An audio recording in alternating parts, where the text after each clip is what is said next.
Saudações alviverdes, sejam muito bem-vindos aí, amigos da Rede Coxa, para mais um vídeo de análise tentando mostrar para vocês aí um pouquinho do que acontece com o Coritiba de uma forma um pouco mais objetiva em termos de análise mesmo, não tanto tentando tirar um pouco esse lado passional em si, até porque se eu fosse trazer o lado só passional aqui, ia pistolar, isso é meio óbvio, né? O Coritiba fez uma apresentação horrível contra o Maringá no domingo, tem uma possível reviravolta quase impossível, não vou dizer impossível, porque no futebol nada é impossível, mas há muito tempo o Coritiba vem de anos sem conseguir reverter um placar quando está em desvantagem num jogo de mata-mata por mais de 2 gols. O Coritiba não consegue reverter isso há muito tempo. Então, é uma missão árdua para o time do Guto Ferreira, e aí, para mim, é que mora o grande problema. Domingo, o Coritiba fez um jogo muito fraco no meio, muito fraco no ataque, e a defesa continua sendo o maior problema desse time. E aí, eu imagino que você consiga entender, toda a torcida consegue entender, que existem 2 cenários dentro desse problema. O primeiro é a montagem do elenco. Então, o Coritiba hoje, ao meu ver, não tem um miolo de zaga titular.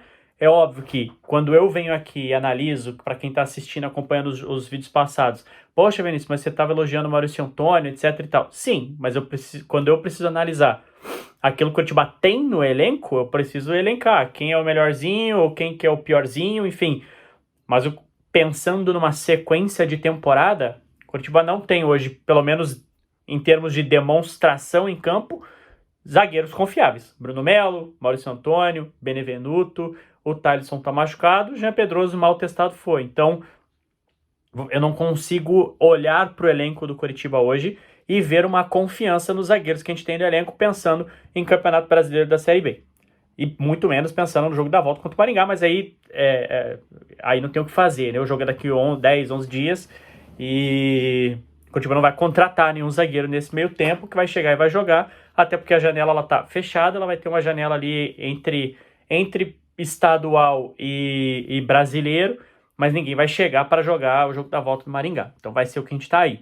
Então, o primeiro problema para mim é essa formação de elenco, essa formatação de elenco se tratando exclusivamente da zaga.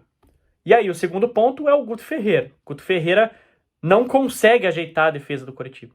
A defesa do Coritiba em 2024 é muito ruim, é uma peneira, esse é o ponto.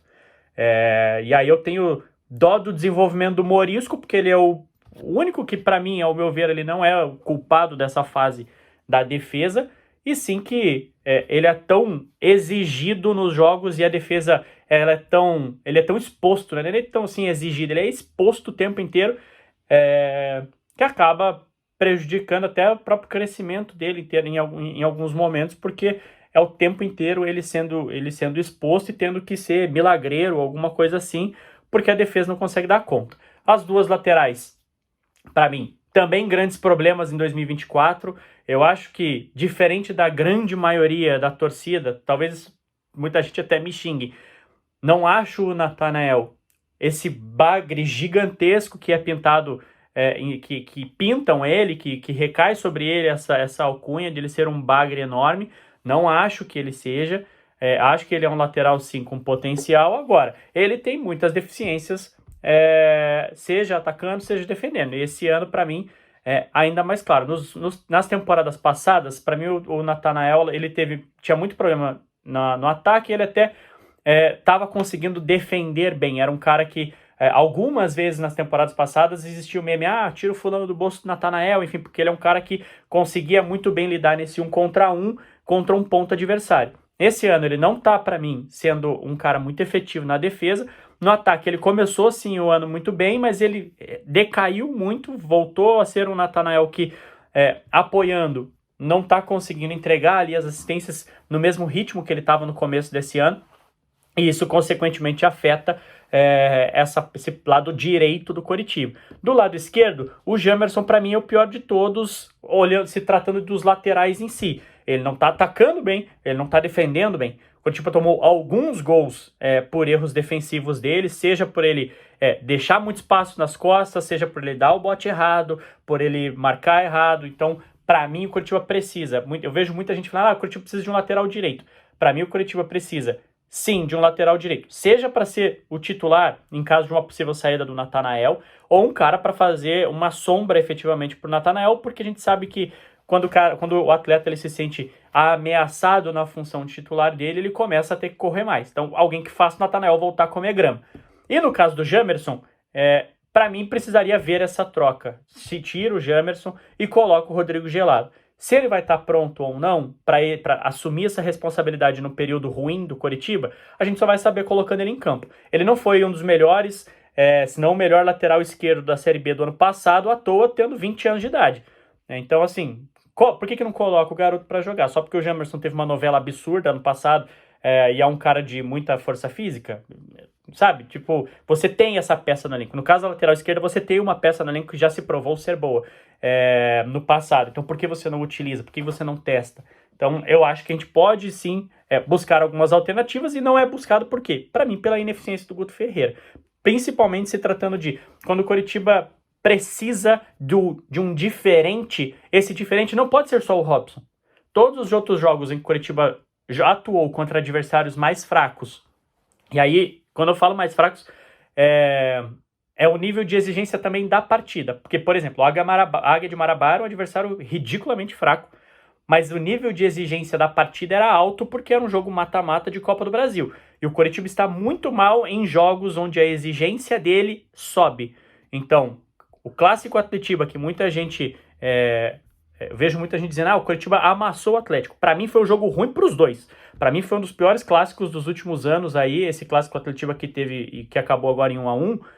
Para mim foi um jogo horrível, ruim de assistir, mas muito ruim mesmo, de ambos os lados. Um pelo adversário, e aí eu não quero falar dele, e outro porque o Coritiba fez uma partida ruim. Poderia sair ganhando, acho que em termos de potencial de clareza ali, chances claras, o Coritiba poderia ter ganho? Sim, mas não ganhou, porque era ineficiente, e tirando 2, 3 chances ali que teve, o Coritiba não fez mais nada. O Coritiba não consegue criar, o Coritiba não consegue fazer um diferente e tá esperando que o Robson faça alguma coisa, que o Robson puxe lá essa grande fase dele e resolva sozinho. E aí quando o Robson não faz isso, quando o Robson volta a ser um atleta que não é um salvador da pátria, é um cara mais do coletivo, o coletivo não tá ajudando. Então, para mim, essa grande responsabilidade do Guto Ferreira de não conseguir mudar. O Coritiba não consegue mudar. Quando o Coritiba está num dia ruim e você precisa que seu técnico pense fora da caixinha, ele não pensa. Sim, concordo que o banco não ajuda. Ele vai olhar para o banco, vai falar, puxa, beleza, eu preciso tirar o Figueiredo. Eu preciso tirar o Figueiredo e o Robson, porque eles estão mal. Ele vai olhar e falar, beleza, eu posso pôr o Ronier, que eu não acho que vai ser a solução dos problemas na Série B. É um garoto, ele precisa fazer a transição de uma maneira de uma maneira melhor e com mais calma, e não dá pra jogar a responsabilidade toda nos ombros dele e falar, cara, vai lá e resolve, a partir de agora o ano é teu. Não tô dizendo que isso seja ruim, que não existam exemplos por aí, mundo afora, de caras que fizeram isso quando eram novos. Mas não acho que o Ronier seja esse cara e que a gente precise colocar esse peso nos ombros dele. E outra que daí, beleza, ele entrou. E aí, quem vai ser o outro? É o Pomba. E o Pomba já mostrou que é um cara que não tem a qualidade técnica para chamar a responsabilidade para si de uma partida e mudar o cenário dela. Então, tudo fica nesse ciclo dos dois. A montagem do elenco é ruim, Coritiba não tem elenco. Coritiba tem o quê? 11, 10 jogadores confiáveis? Nem isso.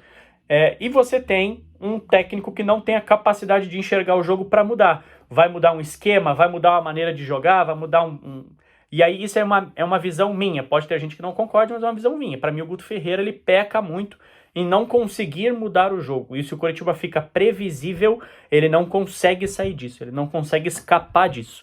No domingo, o Coritiba ganhou em passes, ganhou em bolas pelo chão, bolas pelo alto, cruzamentos, dribles, duelos no chão, duelos aéreos, interceptação, dividida, e ainda assim perdeu o jogo de uma maneira ridícula e se complicou para o jogo da volta.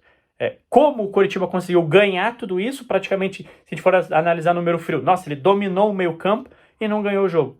Simplesmente porque quem assistiu o jogo sabe que o número não quer dizer nada. O Maringá, estava até conversando com um amigo que fez uma leitura igual a minha e que eu acho muito correta também. O Maringá fez algo simples, que foi estudar o Coritiba. Não estou dizendo que o Coritiba não estudou o Maringá, mas se estudou mal. Mas o Maringá fez uma tarefa muito simples. Ele identificou um problema simples do Coritiba, que é ele encaixotou a saída do meio. Ele encaixotou o Arilson, ele encaixotou o Sebas, ele encaixotou aquele meio. E forçou que a saída de bola do Coritiba fosse pela zaga. A saída de bola... E aí entram dois problemas. Primeiro, a dupla de zaga já é deficiente. Segundo, a dupla de zaga não é meia. Então, se você for comparar de potencial, em teoria a zaga é pior para sair jogando do que o zagueiro para fazer um início de construção de jogada. Do que um volante, perdão. O zagueiro é pior do que um volante. Mas aí mora um problema do Coritiba. Os zagueiros, tendo que sair jogando, estão fazendo um papel, muitas vezes, melhor do que o dos volantes. Os volantes estão saindo jogando, tem um problema de construção de jogada. De novo cai na lateralização. De novo cai nos caras não conseguirem fazer um passe progressivo. E aí eu tô falando especificamente dos volantes.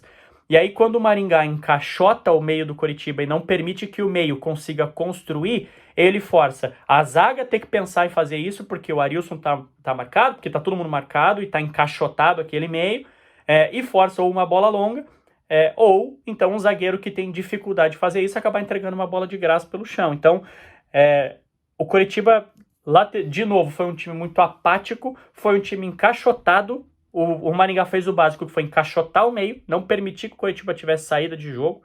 E isso matou o Coritiba, simplesmente matou o Coritiba. O Coritiba não sabia o que fazer.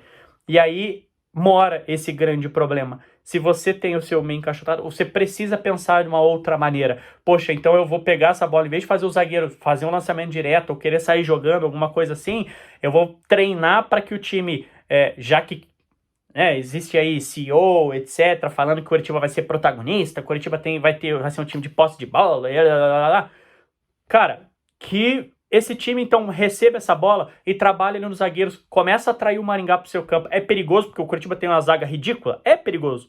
Mas você precisa pensar numa alternativa. Então eu vou atrair o Maringá para que esse espaço abra, para que o volante consiga passar nas costas desses atacantes ou desse primeiro meia do Maringá, para ele abrir esse espaço para receber e conseguir progredir. Você abrir o campo do Maringá para você conseguir progredir com a bola. Mas o Coritiba não pensa isso, o Coritiba não faz isso, o Coritiba não executa ações nesse sentido. Então, para mim, muito problemático o Coritiba de domingo, atuando da maneira como foi. Não consigo ver um cenário tão positivo assim para o jogo da volta. Vai precisar melhorar muito se quiser passar pelo Maringá. E isso diz, esse sinal de alerta diz muito sobre a possível temporada do Coritiba. Não conseguir, quando a régua da partida subiu, o Coritiba não foi bem. Foi eliminado pelo Águia de Marabá, um time muito fraco de Série D da Copa do Brasil. Perdeu para o Maringá, time de Série D, exigência lá em cima por ser uma semifinal de Paranaense. O Cianorte, para mim, era um time fraco. O Morisco nem sujou o uniforme, então não entra como parâmetro. E para mim, o Clássico mostrou também que, por mais que o Coritiba tivesse empatado, e aí muito mais pelo fator clássico, do que pela bola em campo em si. Eu acho que o Coritiba não foi bem naquele jogo. E como já falei, enfim, não vou debater aqui. Para mim, o Clássico em si foi péssimo por ambos os lados. Sinal preocupante, é um sinal de alerta extremamente preocupante, se a gente pensar em montagem de elenco e 2, Guto Ferreira.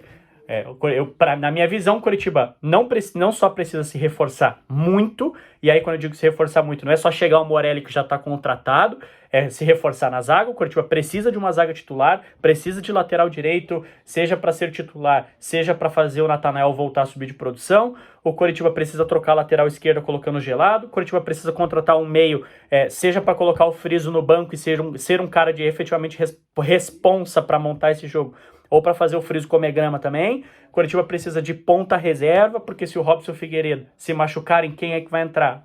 Não consigo ver o Ronier bancando isso. Pomba muito menos, e o Manga não dá para contar com ele. Porque não sabe se a STJD vai fazer ele voltar rápido.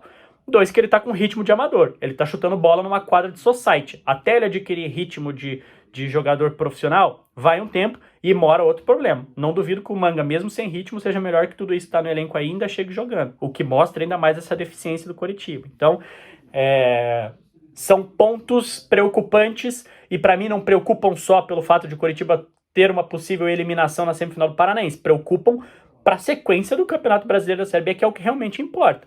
O Curitiba precisa subir. E para mim, com esse elenco e com essa mentalidade de jogo, o Curitiba vai penar e vai penar muito para subir, até mesmo contra adversários que em nome são muito menores. Vamos usar um exemplo, o Novo Horizontino, mas que na bola estão jogando infinitamente melhor que o Curitiba. Beleza? Não esqueça de se inscrever aqui no canal. Espero que eu possa vir com um ânimo melhor no próximo jogo. Curitiba queime as estatísticas aí e consiga reverter esse placar que há muito tempo não consegue reverter, uma desvantagem de 2 gols. E a gente consiga, enfim, trazer alguma coisa efetivamente positiva de um jogo que subiu a régua para o Curitiba conseguiu performar bem. Beleza? Saudações alviverdes, tamo junto.